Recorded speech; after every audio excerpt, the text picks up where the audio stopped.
Hi hello నమస్తే this is Suvarna welcome to Suman TV. So ఈరోజు నాతో పాటు స్టూడియోలో ఉన్నారు స్పిరిచువల్ గురు అనంత సాయి కృష్ణ గారు.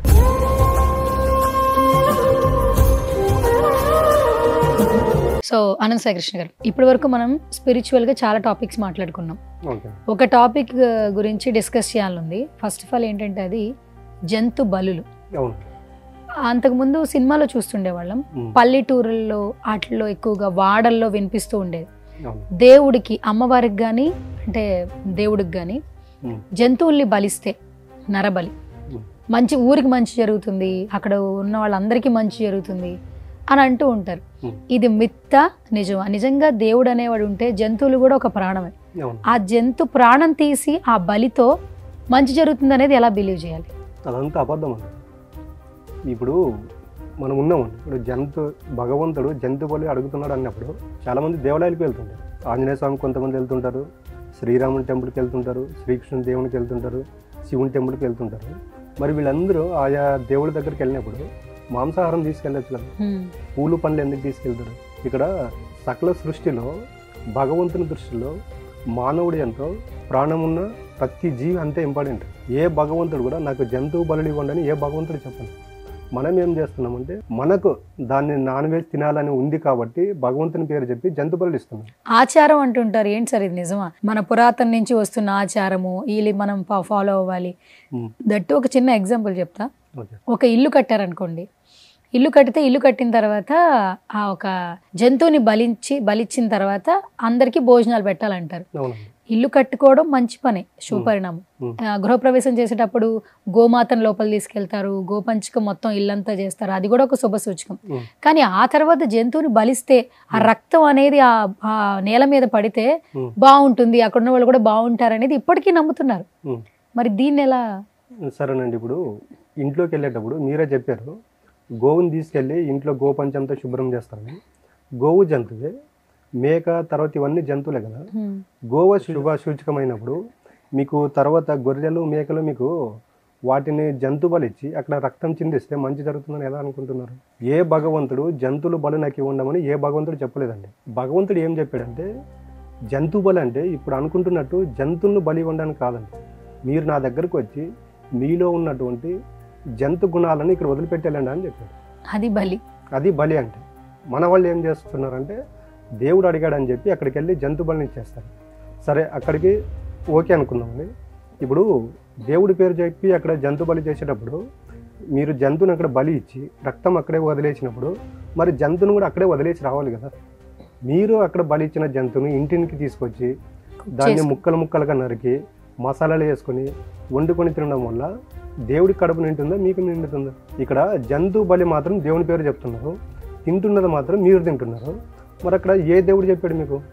దేవుడు జంతు బలి కోరుకున్నప్పుడు మీరు అక్కడ చేసే జంతువును కూడా ఏదైతే బలి ఇచ్చారో అక్కడే వదిలేసి రావాలి, దాన్ని తీసుకురాకూడదు. తీసుకొని వస్తున్నారంటే దాంట్లో దేవుడు ప్రమేయం లేదా అని అర్థం.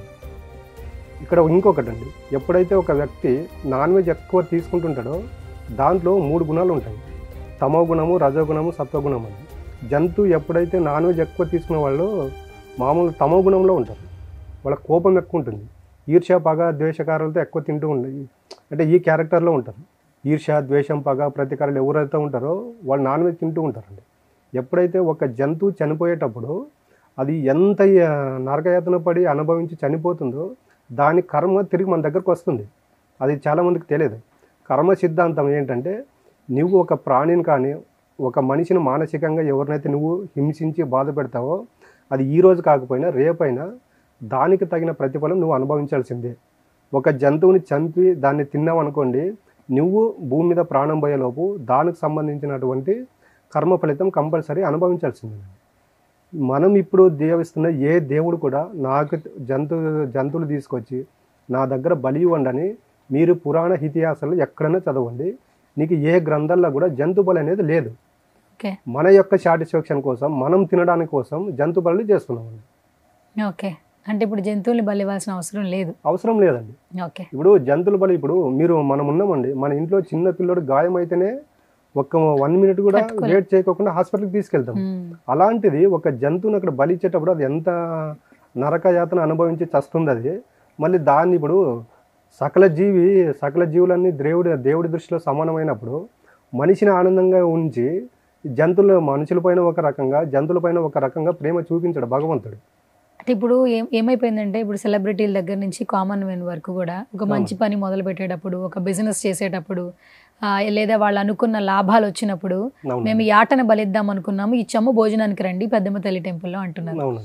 అది ఇప్పుడు కామన్ అయిపోయింది, చాలా మంది వింటూ ఉన్నాం. సో మరి దీన్ని ఎలా చూడాలంటారు మరి మీరు? నేను అదే చెప్తున్నాను, మీరు అక్కడ అనుకుంటున్నారు కానీ ఈ జంతు బలులు ఎప్పుడైతే జరుగుతాయో అక్కడ నెగిటివ్ ఎనర్జీ అనేది ఎక్కువ ఉంటుందండి.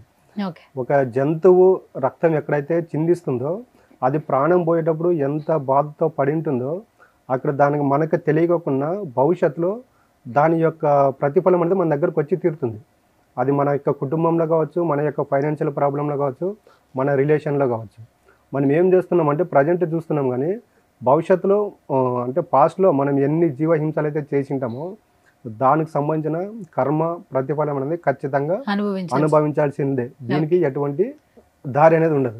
దానికి నేను ఏం చెప్తున్నా అంటే మీకు భయపడకపోయినా కూడా పర్వాలేదు, ఆ భగవంతుడికి భయపడకపోయినా కూడా పర్వాలేదు, కానీ మీరు చేసే ప్రతి కర్మకు భయపడండి. మీరు ఒకసారి జంతు బలి ఇచ్చేటప్పుడు మనసులో అనుకోండి, నేను ఇది చేస్తున్నది కరెక్టా రాంగా, ఇదే నా పిల్లని తీసుకెళ్ళి అక్కడ దేవుడు అడిగాడు అనుకోండి జంతు బలిస్తాను. ఈ ఒక్క క్వశ్చన్ మీరు వేసుకోండి, అప్పుడు నిజంగా మీ మనసులో నుండి మీరు ఏ దేవుడిని అయితే కొలుస్తున్నారో ఆ దేవుడు చెప్పాడు వచ్చి జంతు బలి ఇవ్వాలంటే వెళ్ళి ప్రశాంతంగా ఆనందంగా జంతు బలి చేసుకోండి. థ్యాంక్ యూ సో మచ్ అనంత సాయి కృష్ణ గారు. నిజంగా ఈ టాపిక్ చాలా మందికి కనెక్ట్ అవుతుంది, ఎందుకంటే ఒక మిత్రులు ఏదైతే ఉంటున్నారో మీ మాటల తర్వాత మేబీ బయటికి రావచ్చేమో. సో భగవంతుడిని ఇంకొక రకంగా ఏమైనా పూజిస్తారేమో సక్సెస్ల కోసం, సో లేదు అంటే స్పిరిచువల్ మార్గంలోకి వస్తారేమో చూద్దాం మీరు అన్నట్టు. సో ఇంకా చాలా మంది ఏంటంటే నవేడేస్ ఏంటంటే మేము కూడా స్పిరిచువల్ వైపు వెళ్ళాలనుకుంటున్నామని ఒక సందేహాలు ఉంటాయి. సో డైరెక్ట్గా వచ్చి వెళ్ళలేం కాబట్టి ఆన్లైన్ క్లాసెస్ ఉన్నా బాగుంటుంది అని అంటుంటారు. సో మీరు ఆల్మోస్ట్ ఆన్లైన్ క్లాసెస్ కూడా కండక్ట్ చేస్తున్నారు కాబట్టి ఎలాగో వీడియో కింద ఫోన్ నెంబర్స్ డిస్ప్లే అవుతాయి. సో ఈ వీడియో చూసిన తర్వాత మీకు ఏమన్నా సలహాలున్నా, సందేహాలున్నా, సూచనలు తీసుకోవాలనుకున్నా, కొత్త టాపిక్స్ గురించి తెలుసుకోవాలనుకున్నా, లేదా స్పిరిచువల్ వైజ్ జర్నీ స్టార్ట్ చేయాలి అని మీరు అనుకుంటే కనుక స్క్రీన్ మీద కనిపిస్తున్న నెంబర్స్కి కాల్ చేయండి. అనంత సాయి కృష్ణ గారి టీం మీతో టచ్లోకి వస్తారు, ఒకసారి మాట్లాడి చూడండి. ఇది వాటి special video. This is Suvarna signing off.